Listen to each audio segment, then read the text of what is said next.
Students, कल हम अपना एक टॉपिक कर चुके हैं प्रोडक्शन फंक्शन में जिसका नाम था लॉ ऑफ वेरिएबल प्रपोर्शन। आज हम करेंगे लॉ ऑफ रिटर्न्स। तो देखो बेटा, जब हमने लॉ ऑफ वेरिएबल प्रपोर्शन के बारे में पढ़ा था तो हमने देखा था कि 3 स्टेजेस आती है, ठीक है, जिसमें हमने पहले पढ़ा था increasing returns to a factor, constant, और फिर जैसे जैसे प्रोडक्शन के साथ मैंने बताया था वेरिएबल फैक्टर्स ज़्यादा यूज़ करने लग जाते हैं हम फिक्स फैक्टर के साथ, तो एंड में क्या हो जाता है, एक पॉइंट के बाद decreasing return two factor start हो जाता है। तो जो हमने वो 3 स्टेजेस पढ़ी थी, अब उनके बारे में हम थोड़ा सा डिटेल में पढ़ेंगे, जो हम किस में पढ़ेंगे, लॉ ऑफ रिटर्न में। तो देखो बेटा, आपके चैप्टर में ना सबसे पहले law of diminishing return to a factor दिया है, फिर आपके बारे में उसमें increasing return to a factor दिया है, and then constant return to a factor दिया है। बट बेटा मैं किसके अकॉर्डिंग चल रही हूँ, मैं सबसे पहले आपको बताऊंगी increasing return to a factor, कि increasing return to a factor का क्या मतलब होता है। जब हमने लॉ ऑफ वेरिएबल प्रोपोर्शन वाला लॉ पढ़ा था तब मैंने आपको बताया था कि जैसे हम 2 फैक्टर यूज़ करते हैं, एक फिक्स फैक्टर और एक वेरिएबल फैक्टर। जब हम फिक्स फैक्टर और वेरिएबल फैक्टर को यूज़ करते हैं शॉर्ट टर्म में, क्योंकि शॉर्ट टर्म में क्या होता है, कुछ फैक्टर फिक्स्ड होते हैं और कुछ क्या होते हैं, वेरिएबल्स होते हैं। तो जो फिक्स फैक्टर के साथ हम वेरिएबल फैक्टर्स यूज़ करते हैं स्टार्टिंग में, तो हमारा क्या होता है, प्रोडक्शन इंक्रीज होता है, ठीक है। जब वो हमारा प्रोडक्शन इंक्रीज होता है ना, तो हम उसको कहते हैं increasing return to a factor. पढ़ लेते हैं इसके बारे में। This law states that when the quantity of variable factor of production is increased, the increase in total production at increasing rate। कहने का मतलब ये है कि जब हम वेरिएबल फैक्टर को फिक्स फैक्टर के साथ यूज़ करते हैं और वेरिएबल फैक्टर्स बढ़ाते हैं, तो इसके साथ साथ हमारा जो टोटल प्रोडक्शन होता है वो भी इंक्रीज होता है, ठीक है। An increase of labor and capital or other variable factor leads to the efficiency of firm to increase, hence there is increase in production। देखो बता रहा है कि अगर मान के चल रहे हैं कि हमारा जो वेरिएबल फैक्टर है लेबर, अगर हम उसको इंक्रीज करते हैं तो हमारा जो प्रोडक्शन है वो भी इंक्रीज होता है, और जब वो इंक्रीज होता है इंक्रीजिंग रेट पे, तो हम उसको क्या कहते हैं, increasing return to a factor, ठीक है। इसकी कुछ अजम्पशन बताई हुई है कि some factors of production are divisible, one factor of production is indivisible, जिसका नाम हम फिक्स फैक्टर बोलते हैं, वो इनडिविजिबल होता है, और जो कॉम्बिनेशन होता है वेरिएबल का एंड फिक्स फैक्टर का वो कैन बी मेड, यानी कि अलग अलग हम कॉम्बिनेशन बना सकते हैं। इसके बारे में मैं आपको कल भी बता चुकी हूँ। अब हम इसको बहुत अच्छे से समझने के लिए टेबल की मदद से समझ लेते हैं। देखो बेटा, यहाँ पे एक फिक्स फैक्टर है और एक वेरिएबल फैक्टर है। जो फिक्स फैक्टर है हमने क्या माना है कि लैंड एंड कैपिटल को हमने फिक्स फैक्टर माना है, क्योंकि हम उसको बार बार चेंज नहीं करते, वो हमारी 2 और 4 ही चली जा रही है, ठीक है। और जो यूनिट्स ऑफ लेबर है, ठीक है, जो लेबर है वो क्या कर रही हूँ मैं, धीरे धीरे इंक्रीज कर रही हूँ। जैसे पहले 1 थी, फिर 2, फिर 3, फिर 4। और जो टोटल प्रोडक्शन हुआ बेटा, देखो पहले 8 था, फिर 20 हुआ, फिर 36, 56। ये देखो, ये जो टोटल प्रोडक्शन है वो इंक्रीज हो रहा है ना। बट ये इंक्रीजिंग रेट से कैसे इंक्रीज हो रहा है, ये हमें पता चलता है मार्जिनल प्रोडक्शन से। मैंने मार्जिनल प्रोडक्शन में आपको बताया था वो क्या होता है, इसमें हमारा फॉर्मूला भी मैंने आपको बताया था, TPN-1, यानी कि जो पहले वाला होता है उसको माइनस कर देते हैं दूसरे वाले में से। जैसे 20 में से 8 माइनस कर देंगे तो हमें पता चल जाएगा 12 आ गया। 36 में से 20 माइनस करेंगे तो 16, देन 56 में से 36 माइनस करेंगे तो 20। तो हमें पता चल रहा है कि टोटल प्रोडक्शन तो इंक्रीज हो ही रहा है, बट अगर मार्जिनल प्रोडक्शन देखें तो वो भी साथ साथ इंक्रीज हो रहा है। तो इसका मतलब क्या है कि जो मेरा टोटल प्रोडक्शन है वो किस रेट से इंक्रीज हो रहा है, इंक्रीजिंग रेट से, क्योंकि मेरा मार्जिनल प्रोडक्शन भी इंक्रीज हो रहा है। तो इसको हम क्या कहते हैं, increasing return to a factor. अब देखो बेटा, जो मैंने वहाँ पे टेबल बनाई थी वो अब मैंने क्या किया, डायग्राम के थ्रू इसमें शो किया हुआ है कि यहाँ पे मैंने यूनिट्स ऑफ लेबर ले लिए, यहाँ पे मैंने टोटल प्रोडक्शन ले लिया। तो देखो बेटा, जैसे जैसे मैं लेबर को इंक्रीज करती रहती हूँ तो मेरा जो टोटल प्रोडक्शन होता है वो भी इंक्रीज होता है। बट किस तरह से इंक्रीज होता है, इंक्रीजिंग रेट से इंक्रीज होता है। ये मुझे कैसे पता चलता है, जब मैं मार्जिनल प्रोडक्ट निकालती हूँ, ठीक है। तो जैसे यूनिट्स ऑफ लेबर इंक्रीज की तो मेरे साथ साथ मार्जिनल प्रोडक्ट भी क्या हो गया, इंक्रीज हो रहा है। तो इसलिए मुझे पता चलता है कि जो टोटल प्रोडक्शन है वो भी इंक्रीज हो रहा है, किस रेट से, इंक्रीजिंग रेट से। तो इसको हम क्या कहते हैं, law of increasing returns to a factor. That means कि जो प्रोडक्शन है वो भी इंक्रीज हो रहा है, किस रेट से, इंक्रीजिंग रेट से। क्लियर। अब इसके बारे में देख लेते हैं, इसके क्या कारण है कि हम ये लॉ एप्लीकेबल क्यों करते हैं, ठीक है। Causes of the application of the law. First है हमारा indivisibility of factors is the main cause of application of this law.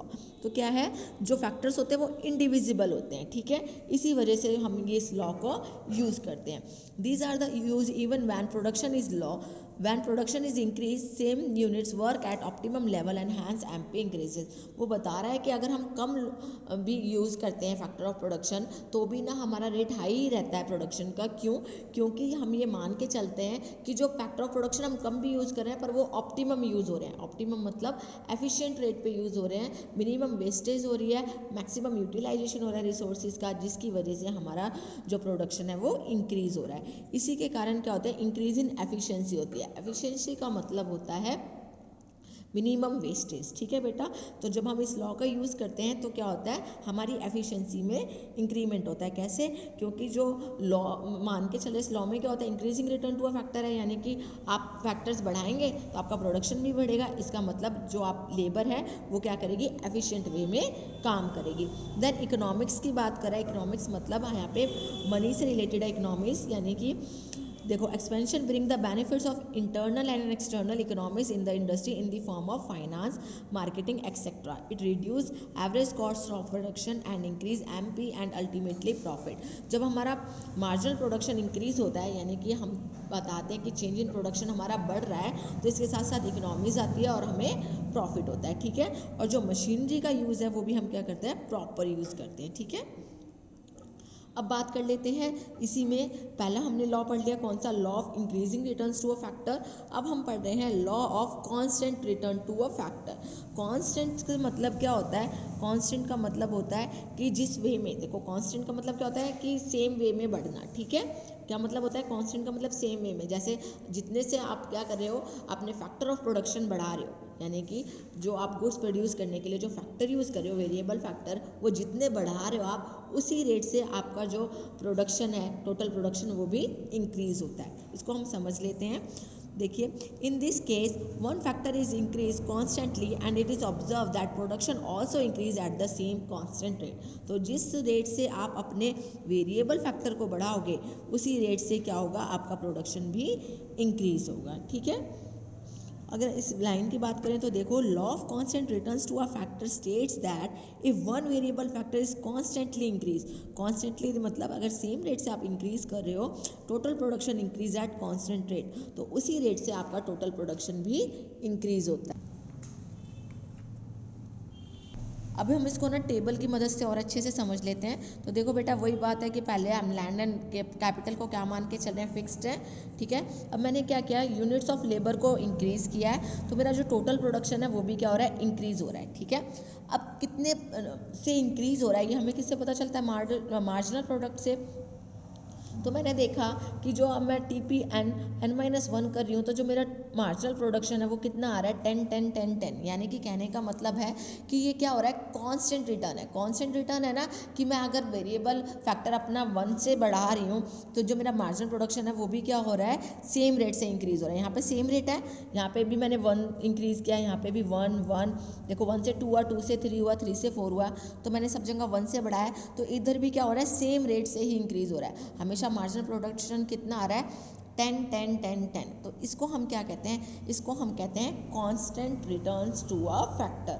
अब देखो इस एग्जांपल में, अब जो हमने टेबल की है, अब उसको अगर मैं ग्राफिकली प्रेजेंट करूं, तो यहाँ मैंने लिख दिया यूनिट्स ऑफ लेबर, यहाँ मैंने वाई एक्सिस पे क्या लिख दिया, टोटल प्रोडक्शन, और मैं अगर ग्राफ बनाऊंगी तो देखो सेम रेट से इंक्रीज हो रहा है टोटल प्रोडक्शन, जितने से क्या हो रहा है, लेबर। जैसे देखो 1 पे 10 था, 2 पे 20 हो गया, 3 पे 30 हो गया, 4 पे 40 हो गया, और जो मेरा मार्जिनल प्रोडक्शन है वो देखो बेटा चेंज ही नहीं हुआ है ना, वो कितना था, पहले भी 10 था और अब तक 10 है, तो ये कांस्टेंट हो गया ना, चेंज ही नहीं हुआ, सेम रहा है। ठीक है, पहले भी 10 था और एंड तक भी कितना रहा है, 10 ही रहा है, तो इसलिए इसको क्या बोलते हैं हम, constant returns to a factor.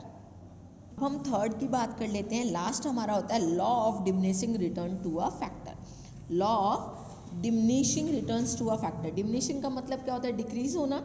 ठीक है, तो law of diminishing returns to a factor क्या बोलता है, law of diminishing returns to a factor ये बोलता है कि जब हम लॉ ऑफ वेरिएबल प्रोपोर्शन में हमने जब लास्ट स्टेज पढ़ी थी, थर्ड स्टेज, तो हमने बताया था कि जैसे जैसे हम फिक्स फैक्टर के साथ वेरिएबल फैक्टर्स को कंटिन्यूसली बढ़ाते रहते हैं, तो एक पॉइंट के बाद अगर हम वेरिएबल फैक्टर को और बढ़ाते हैं ना, तो प्रोडक्शन बढ़ने की जगह डिक्रीज होना स्टार्ट हो जाता है। क्या हो जाता है, डिक्रीज होना स्टार्ट हो जाता है। ठीक है, तो law of diminishing return to a factor क्या कहता है, as the quantity of a given factor of production is increased, its marginal product goes on decreasing. क्या होता है, मार्जिनल प्रोडक्शन, जिससे हमें पता चलता है कि हमारा जो टोटल प्रोडक्शन है वो बढ़ रहा है तो कितना बढ़ रहा है, ठीक है।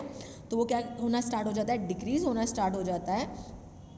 And increase in the factor of production, cost of production per unit of commodity goes on increasing. अब वो ये बात समझो, वो क्या कह रहा है कि जो कॉस्ट ऑफ प्रोडक्शन यानी कि जो खर्चा है किसी चीज़ को प्रोड्यूस करने का वो बढ़ना स्टार्ट हो जाता है। क्या कह रहा है ये कि जब हम एक पॉइंट के बाद हम और बढ़ाते रहते हैं वेरिएबल फैक्टर फिक्स फैक्टर के साथ, तो एक पॉइंट ऑफ टाइम के बाद मेरा जो टोटल प्रोडक्शन है वो तो डिक्रीज हो जाता है और जो उसका कॉस्ट होता है यानी कि जो खर्चा होता है उसके ऊपर वो बढ़ना स्टार्ट हो जाता है, ठीक है।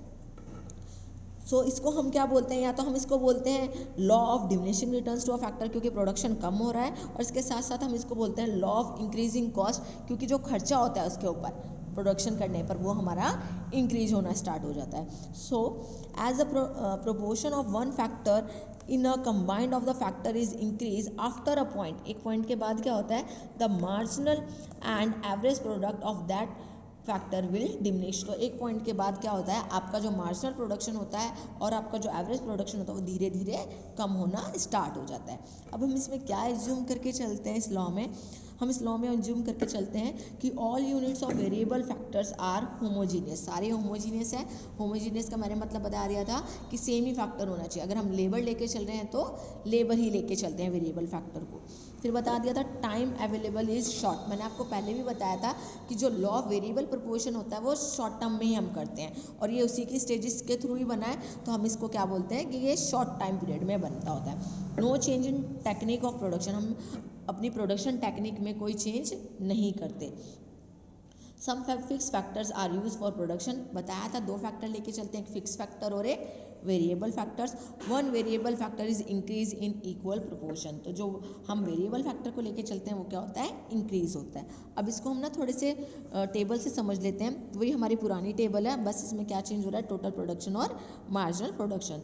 तो देखो मेरा फिक्स फैक्टर वही है लैंड एंड कैपिटल, और मेरे जो लेबर है वो भी वही है 1 2 3 4। बट आप टोटल प्रोडक्शन देखोगे तो देखो पहले क्या हो रहा है, अगर हम ओवरऑल की बात करें तो टोटल प्रोडक्शन इंक्रीज ही हो रहा है। देखो पहले 20 था, 36, 48, 56, माना कि टोटल प्रोडक्शन इंक्रीज हो रहा है, बट इंक्रीज किस रेट से हो रहा है, डिमिनिशिंग रेट से। कैसे, क्योंकि देखो मार्जिनल प्रोडक्शन की बात करें तो पहले था 20, ठीक है, फिर कितना हो गया, 36 में से 20 गए 16, फिर 48 में से 36 गए 12, देन 56 में से 48 गए 8। तो देखो बेटा जो मार्जिनल प्रोडक्शन था वो क्या हो रहा है, डिक्रीज हो रहा है, ठीक है। मार्जिनल प्रोडक्शन क्या हो रहा है, डिक्रीज। पहले जो हमने दो केस पढ़े थे उसमें फर्स्ट वाले केस में जो मार्जिनल प्रोडक्शन था वो इंक्रीज हो रहा था, इंक्रीजिंग रेट से बढ़ रहा था, ठीक है। जो हमने सेकंड पढ़ा था constant returns to a factor, उसमें मार्जिनल प्रोडक्शन मेरा सेम था, तो हमने बोला था कांस्टेंट रिटर्न है। अब थर्ड वाले केस में क्या हो रहा है, मेरा जो मार्जिनल प्रोडक्शन है वो डिक्रीज हो रहा है, इसलिए हम इसको क्या बोल रहे हैं, law of diminishing returns to a factor. अब इसको हम ना ग्राफ से और अच्छे से क्लियर कर लेते हैं।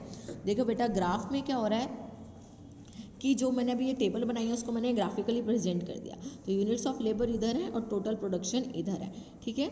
तो देखो बेटा जब मैंने यूनिट्स ऑफ लेबर को बढ़ाया है तो मेरा टोटल प्रोडक्शन बढ़ा है, बट इंक्रीजिंग रेट से नहीं, डिक्रीजिंग रेट से। अब मुझे कैसे पता चलता है कि डिक्रीजिंग रेट से बढ़ा है, क्योंकि मैंने साथ में क्या बना के देखा है, मार्जिनल प्रोडक्शन। मार्जिनल प्रोडक्शन के थ्रू से मुझे पता चलता है कि जो मेरा टोटल प्रोडक्शन है वो डिमिनिशिंग रेट से बढ़ रहा है। क्योंकि देखो बेटा with increase of units of labour, आपने यूनिट्स ऑफ लेबर बढ़ाई है, पहले 1 2 फिर 3 फिर 4, बट जो मेरा मार्जिनल प्रोडक्शन है वो बढ़ने की जगह क्या हो रहा है, घट रहा है। तो इसके थ्रू मुझे पता चल रहा है कि जो मेरा प्रोडक्शन हो रहा है वो किसके रेट पे हो रहा है, लॉ ऑफ डिमिनिशिंग रेट पे। तो इसलिए मैंने हम इस लॉ को क्या बोलते हैं, law of diminishing returns to a factor. तो आई होप कि आपको क्लियर हो गया हो कि लॉ ऑफ रिटर्न्स 3 टाइप्स के होते हैं। फर्स्ट हमारा increasing returns to a factor होता है, सेकंड हमारा constant returns to a factor होता है, और थर्ड हमारा law of diminishing returns to a factor होता है। Thank you students.